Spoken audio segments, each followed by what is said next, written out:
दोस्तों, देश भर को हिलाकर रख देने वाले जुबिन दाग की मौत के सदमे से अभी आसाम के लोग उभरे भी नहीं थे कि एक और झटका, एक और चौंकाने वाला खुलासा हुआ है। और ये चौंकाने वाला खुलासा जुबिन दाग के साथी ने किया है कि जुबिन दाग को जहर दिया गया। जी हाँ, ये बड़ा खुलासा किया है उस व्यक्ति ने जो जुबिन दाग के बैंड में उनका साथी था, उस व्यक्ति ने जो बैंड मेट था, उस व्यक्ति ने जिसे SIT ने गिरफ्तार किया। और ये व्यक्ति है शेखर ज्योति गोस्वामी। शेखर ज्योति गोस्वामी ने बड़ा दावा करते हुए कहा कि जुबिन दाग की जो तबीयत बिगड़ी, उसके पीछे की एक बड़ी वजह उनको जहर देना हो सकती है। और ये चौंकाने वाला दावा जुबिन दाग की मौत के इतने दिनों बाद हुआ है। बड़ा सवाल खड़ा होता है, SIT इन्वेस्टिगेशन कर रही है। और अभी मैं आपको बता दूं कि मौजूदा वक्त में ये जो 4 चेहरे आप देख रहे हैं, ये SIT की गिरफ्त में हैं। इनसे पूछताछ हो रही है और उसमें से एक वो व्यक्ति है जिसको आप देख रहे हैं, शेखर ज्योति गोस्वामी। ये जुबिन दाग के बैंड में ही मौजूद था और इस व्यक्ति ने बड़ा दावा सिद्धार्थ को लेकर किया है। वो सिद्धार्थ व्यक्ति जो कि मैनेजर है, जुबिन दाग का मैनेजर था।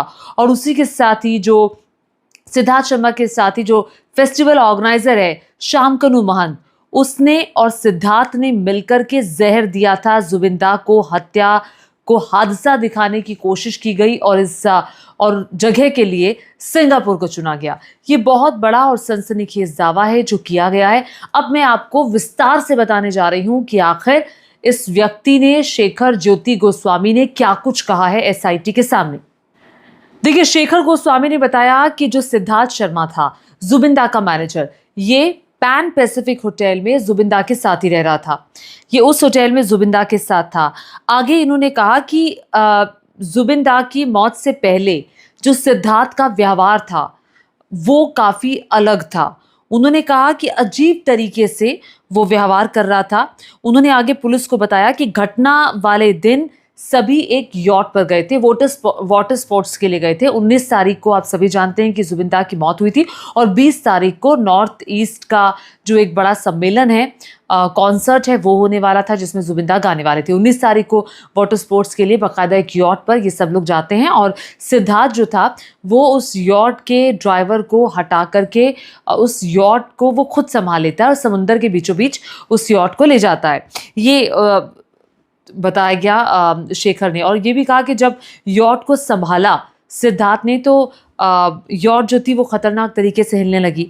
सबकी जो मतलब सबको एकदम से झटका लगा कि यॉट कैसे हिल रही है। आगे शेखर ने बताया कि मैनेजर सिद्धार्थ ने आसाम एसोसिएशन के सदस्य NRI तन्मय फुकन को ड्रिंक्स की व्यवस्था ना करने को कहा था। उन्होंने कहा कि वही सबकी ड्रिंक्स देंगे। शेखर का दावा है कि पानी में जुबिन को सांस लेने में दिक्कत हो रही थी और वो डूब रहे थे।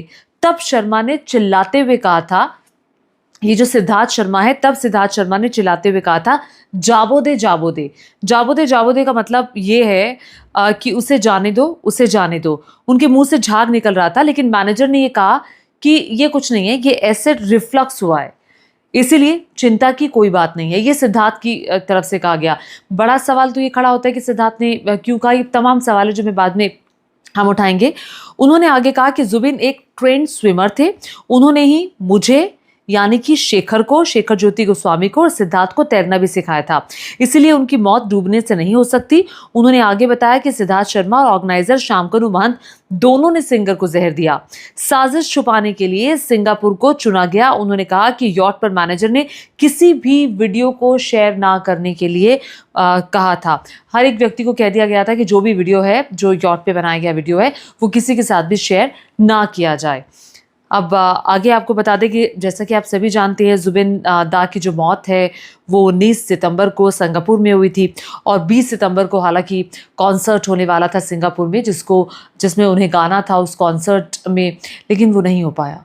अब जैसे ही इस घटना की जानकारी मिली, इंडिया में आई, उसके बाद सभी हिल गए। अचानक से सभी को लगा ये क्या हो गया है। अब शेखर ज्योति गोस्वामी के इस स्टेटमेंट के बाद जो उन्होंने पुलिस को दिया है, सवाल ये खड़ा होता है कि आखिर क्यों सिद्धार्थ शर्मा ने सबको कहा कि आप किसी के साथ कोई भी वीडियो शेयर ना करें। पहला सवाल तो ये खड़ा होता है और दूसरा सवाल ये खड़ा होता है कि जब झाग निकल रहा था जुबिन दाग के मुंह से, तो सिद्धार्थ को कैसे पता ये एसिड रिफ्लक्स हो रहा है या फिर ये क्या है। क्या सिद्धार्थ की तरफ से और जैसा कि कहा जा रहा है शामकनु महंत का नाम सामने आ रहा है, क्या उनकी तरफ से वाकई कुछ साजिश रची गई? और ये जो शेखर ज्योति गोस्वामी जो कि बैंडमेट है जुबिन दा के, उन्होंने पहले ये बात क्यों नहीं बताई? अचानक जब उनको पकड़ा गया तभी ये बात वो क्यों बता रहे हैं? अगर उनको लगता था कि जुबिन दा के साथ कुछ गलत हुआ है तो तुरंत उनको निकल कर सामने आना चाहिए था, उनको बताना चाहिए था सबको कि जुबिन दा के साथ ये हुआ। तो क्या उसके पीछे वजह थी, उस बात को क्यों छिपाया जा रहा था? अब देखिए, मैं आपको ये भी एक बात बता देना चाहती हूँ कि एसआईटी के बाद, चूँकि मौजूदा दौर में एसआईटी इन्वेस्टिगेशन कर रही है इस पूरे मामले की, और एसआईटी ने ही इन लोगों को अरेस्ट भी किया है। बहुत सारी एफआईआर्स असम के अलग-अलग इलाकों में बाकायदा दर्ज की गई है। 60 से ज़्यादा एफआईआर जो है वो दर्ज की गई है। अब एसआईटी के पास बताया ये जा रहा है कि जो यॉट पर जाने से पहले का वीडियो है वो भी एसआईटी के पास है। अब एसआईटी हर एंगल से जांच करने वाली है, और खुद जो असम के मुख्यमंत्री हेमंत बिस्वा शर्मा है वो कह ही रहे हैं कि सभी दोषियों को कड़ी सजा दी जाएगी और इस मामले की इन्वेस्टिगेशन पूरी गंभीरता के साथ की जाएगी। हालांकि एक और जो बड़ा फैसला है वो शुक्रवार के दिन लिया गया असम सरकार की तरफ से कि जो जांच है जुबिन दा के जाने की, जुबिन दा की मौत के मामले की, वो जो जांच है वो न्यायिक आयोग से कराने की बात की गई है। और ये न्यायिक आयोग एक सदस्य रहेगा जिसे अपनी 6 महीने के अंदर जो पूरी इन्वेस्टिगेशन करके रिपोर्ट देनी होगी, और साथ ही साथ ये जो जांच करेगा उस दायरे में सारे जो तथ्य हैं उनको परखा जाएगा, परिस्थितियों की जांच की जाएगी, और साथ ही साथ कि कहीं जो इन्वेस्टिगेशन एसआईटी कर रही है उसमें कोई चूक तो नहीं हुई, किसी प्रकार की कोई लापरवाही तो नहीं है। तो इन सब को देखा जाएगा। और मैं आपको ये भी बता दूं, जो पहला इन्वेस्टिगेशन, जो पहला पोस्टमार्टम पीटी हुआ था जुबिन दा का, वो सिंगापुर में हुआ था, और उस पोस्टमार्टम के आधार पर ये कहा गया था कि जुबिन दा की मौत डूबने की वजह से हुई है। और देखिए, इतने बड़े कलाकार को वाटर स्पोर्ट्स के लिए लेकर गए, और पहली बार जब जुबिन दा ने जंप किया समंदर में तो उन्होंने लाइफ जैकेट पहनी हुई थी, और दूसरी बार, पहली बार का तो वीडियो सामने आया, और दूसरी बार बताया जा रहा है कि उन्होंने जो लाइफ जैकेट है वो नहीं पहनी हुई थी। वो क्यों नहीं पहनी हुई थी? और बड़ा सवाल ये खड़ा होता है, और उस वक्त का वीडियो कहाँ गया? और जैसा कि बताया गया शेखर ज्योति गोस्वामी की तरफ से कि हमसे कहा गया था कि आपको वीडियोस शेयर नहीं करने हैं, तो ये सब क्यों किया गया, इसके पीछे क्या था? अब मैं आपको बता दूं कि जैसे सिद्धार्थ शर्मा को और शामतनु महंत को अरेस्ट किया गया था, तो उनके घर पे छापेमारी भी की गई। शामतनु महंत के यहाँ से बहुत सारे कागजात मिले हैं बेनामी संपत्तियों के। अब उसको लेकर बाकायदा जो आईटी डिपार्टमेंट है, इनकम टैक्स विभाग है और ईडी है, वो तो जांच कर ही रही है, लेकिन उसके अलावा जो ऑर्गेनाइज़र है उस पर बहुत बड़ी जिम्मेदारी बनती है कि आपने इतना बड़ा शो ऑर्गेनाइज कराया, इतने बड़े कलाकार को वहाँ पर बुलाया, और इतनी लापरवाही कि वो दूसरी बार पानी में जा रहे हैं तो जैकेट भी नहीं है। और जब उनकी ये जा रहा था कि जो कहा जा रहा है कि शेखर गोस्वामी की तरफ से बताया गया है कि वो ऑलरेडी ही was not feeling well, Zubeen da ठीक फील नहीं कर रहे थे, उसके बावजूद भी उनको कहा गया कि नहीं नहीं नहीं आप जाइए, सब ठीक है। क्या इस तरह से कुछ वाकई में हुआ था? हालांकि एक और खबर छपी है न्यूज एजेंसी पीटीआई के सूत्रों के अनुसार, पुलिस अधिकारी ने शुक्रवार देर रात कहा था कि हमें आरोपियों के खिलाफ कुछ सबूत मिले हैं, इसलिए आगे जांच के लिए उनकी गिरफ्तारी जरूरी थी। एसआईटी सूत्रों के मुताबिक वीडियो में गोस्वामी गर्ग के बहुत करीब दिखाई दे रहे हैं। ये वही गोस्वामी है, शेखर ज्योति गोस्वामी, जिन्होंने ये स्टेटमेंट दिया है कि जहर देने का, और वीडियो में गोस्वामी गर्ग के बहुत करीब दिखाई दे रहे हैं। ये एसआईटी सूत्रों के हवाले से खबर आई है।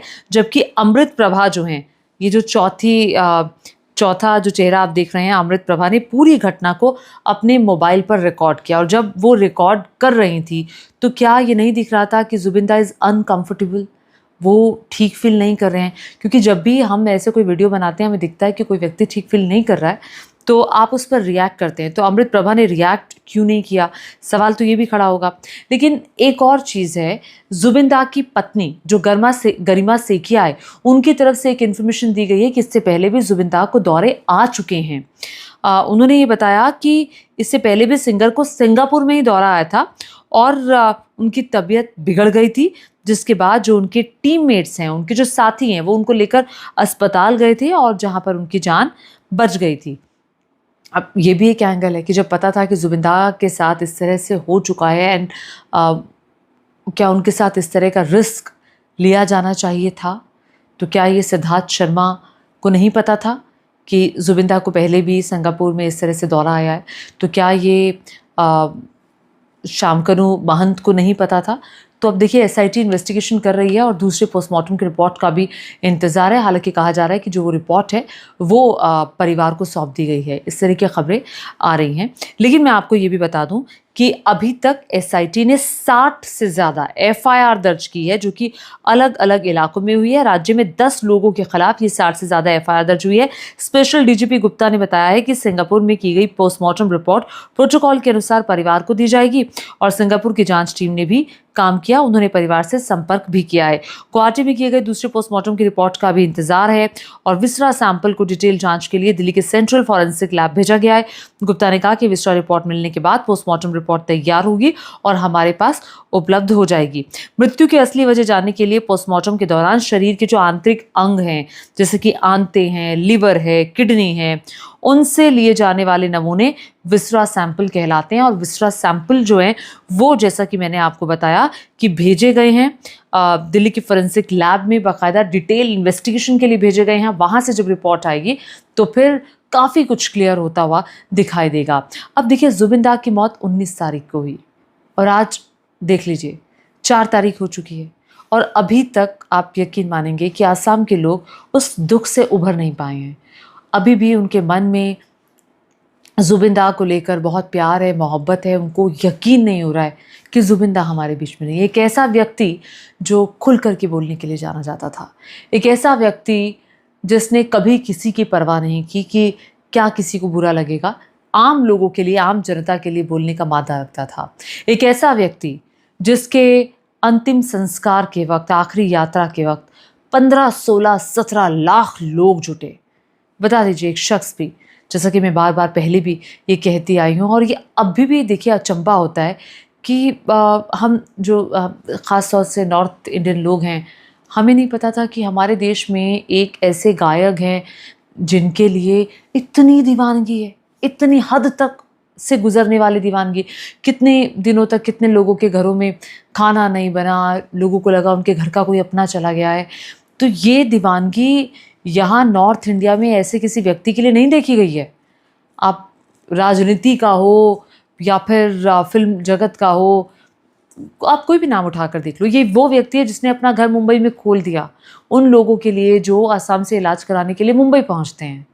ये वो व्यक्ति है जो अपनी 70% जो इनकम थी वो लोगों की मदद के लिए दे देते थे। ये वो व्यक्ति है जो कभी किसी को उदास नहीं देख सकता। ये वो व्यक्ति हैं जो हमेशा लोगों की मदद के लिए एक कदम आगे बढ़ाने का काम करते हैं। कुछ हो पास में ना हो, लेकिन मदद मैं कर दूं, उस भाव के साथ वो रहते हैं। चाहते तो शानो शौकत के साथ वो रहते, चाहते तो आसाम के आसाम में अपना पूरा साम्राज्य खड़ा कर सकते थे। स्टेज शोज तो कर ही रहे थे। आप देख लीजिए ना, मतलब मुंबई में अगर आप बड़े बड़े कलाकारों को देखेंगे, और ये सिर्फ सिंगर नहीं हैं, ये संगीतकार भी हैं, एक्टर भी हैं, डायरेक्टर भी हैं, सब कुछ हैं, म्यूज़िक कंपोज़र भी हैं, एवरीथिंग।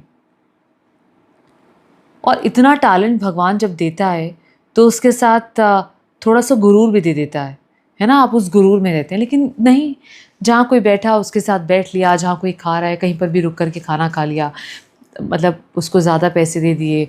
अगर कोई रेडी वाला है तो अच्छा दादा ये पैसे लो, आप अपना ऐसा बनवा लेना। इतनी बातें उनके बारे में सुनने को मिल रही हैं, इतनी बातें जो मतलब मुझे लगता है कि जितना आप उनके बारे में जानते हैं, आप उतना उनके फ़ैन बनते जाते हैं, उतने ही उनसे मोहब्बत आपकी बढ़ जाती है।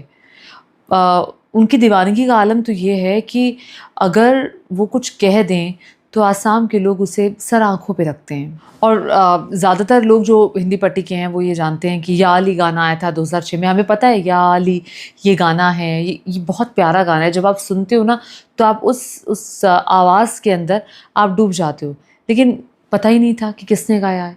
2006 में गैंगस्टर मूवी आई थी।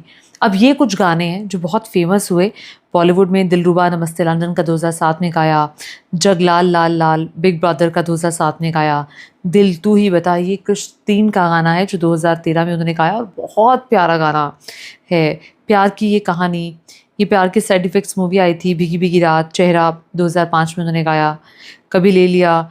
अब तो ये हम तुम और घोस्ट 2019 की एक मूवी है। और असमिया गीत तो फहरिस्त बहुत लंबी है। जाजा बोर, मायाबिनी गाने गाया उन्होंने, मौन जाई, पाखी पाखी मौन, मतलब 40 भाषाओं के अंदर 38,000 से गाने ज़ुबिन ने गाए। अब ज़ुबिन की मौत को लेकर नया ट्विस्ट आया है, ये नया एंगल आया। अब देखना ये होगा कि जो ज़ुबिन हैं, उनकी मौत पर जो इन्वेस्टिगेशन चल रही है, वो आने वाले दिनों में किस सिरे तक पहुंचती है। और अभी तो दूसरी पोस्टमार्टम रिपोर्ट का आना भी बाकी है। और ये ज़ाहिर तौर पर जैसे ही शेखर गोस्वामी जो हैं, शेखर ज्योति गोस्वामी, उनके बैंडमेट, उनका ये बयान आया कि जहर देकर ज़ुबिन को मारा गया, उसके बाद से तो उनके जो फैंस हैं वो स्तब्ध हो गए हैं। उनके म्यूज़िक जगत के लोग भी एकदम से हक्के बक्के रह गए हैं कि क्या वाकई ऐसा हुआ है। इस खबर पर जो भी अपडेट आएगा आपको मेरे प्लेटफॉर्म पर मिलेगा। और इस वीडियो को शेयर करिएगा। और ज़ुबिन के बारे में अगर आप कुछ और जानते हैं तो मुझे नीचे कमेंट करके ज़रूर बताएगा, क्योंकि ज़ुबिन के बारे में मैं भी बहुत कुछ जानना चाहती हूँ, ताकि मैं अपने ज़रिए और लोगों तक ज़ुबिन की कहानी, ज़ुबिन की शख्सियत के बारे में बता सकूँ। धन्यवाद।